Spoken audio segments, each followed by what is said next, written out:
Hello everyone and welcome back. If it's your first time here, please take a moment to subscribe and give me a follow on Instagram. The Robot Overlords appreciate it. Today, I'm going to be reviewing the CIVIVI Altus, a knife I bought for one reason, and I was shocked when I received it. Stay tuned to find out the alarming details.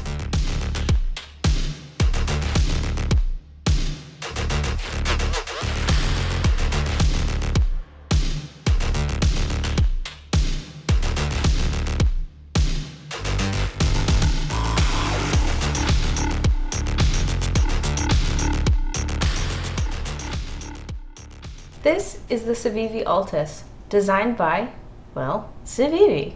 Who would have guessed? For those who are new to my channel, I am known to be snarky and sarcastic.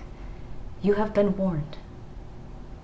One of the main reasons I bought this knife is due to it having a locking mechanism that I have never tried before.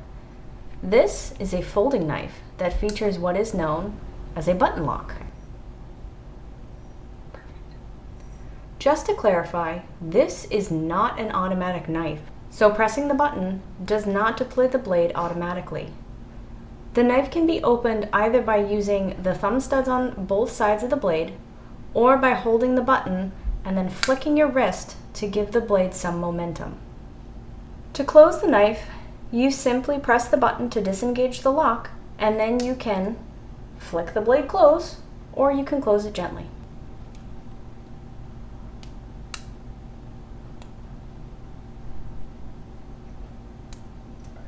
This makes it easy to open and close with one hand, if you're coordinated.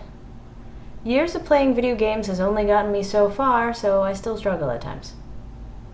The nice part is that the blade itself runs on ceramic ball bearings, so opening and closing the knife is very smooth.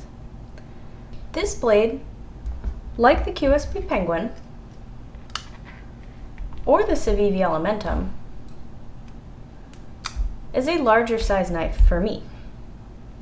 With a blade length of about 3.05 inches and an overall length of 7.12. Remember to search your state websites to learn about what blades you can and cannot carry. The blade steel is a new one for me too. It's called nitro-v steel, which kind of sounds like a superhero name or an energy drink. TM. It is a newer blade steel that was actually made back in 2017 by New Jersey Steel Baron, link in description. It was created to be an improved version of another popular steel called AEBL. Nitro-V is a strong steel with good edge retention and has really good corrosion resistance. If you want to see the breakdown of the materials that are in it, I'll leave a link in the description below with a site for more information. The blade shape on this knife is called a drop point, which means the spine of the blade has a gentle curve down to meet the tip. Drop point blades are good for piercing due to the nice pointy tip, but they're also good for slicing due to having a curved belly. This blade also has a high flat grind, which makes it even better for slicing. The handle itself is made from nicely skeletonized steel liners,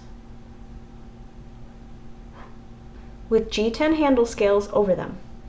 For those who don't know, G10 is a lightweight, durable material made out of layers of fiberglass and resin. It is also versatile and can be dyed other colors. On this model, all of the hardware has black coating. You can see it on the blade, obviously, but also on the steel liners, the pocket clip, and even the screws.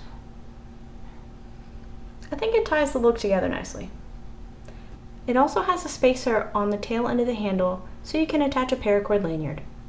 The MSRP on this knife is $85, and it usually retails for about $73.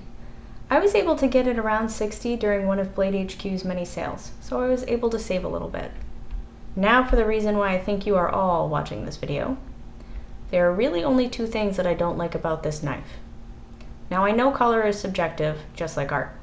However, I purchased this knife because I didn't have any button locking knives yet, and because I fell in love with the maroon coloring that I had seen in the pictures of it online. When I received the knife, I was actually really disheartened because instead of a nice rich maroon color, the knife looks more brown and less red to me. The second reason why I'm not a fan of this is actually the button locking mechanism itself. Maybe it's just something I need to personally get used to, but I feel like it's kind of tough to close at times, and if I flick the blade closed too hard, it sort of bounces back and opens a little. That being said, overall I like the aesthetics of this knife and the consistency of the black and red. Since the handle scales are G10, I may try to dye them with even more red dye to see if I can get it to look a little less brown. Keep an eye out as I plan to make a video on how to dye G10 in the future.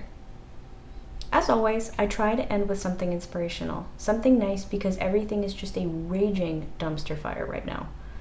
So my inspiration for you all is to try to make your own spices at home by researching how to dry your own herbs, such as cilantro or basil. It's pretty easy and it's a lot cheaper than buying the store-dried stuff. Also, if you can subscribe or share my channel with your friends, I would really appreciate it. It helps the channel grow and it helps more people to find out about me.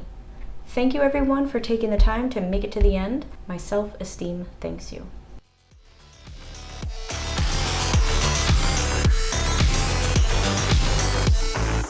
Oh, that was a horrible flick. Oh, that was even worse. I will have some bloopers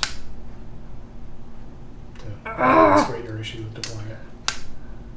It's just not. Press and let go. Press as soon as you flick, let go. Okay.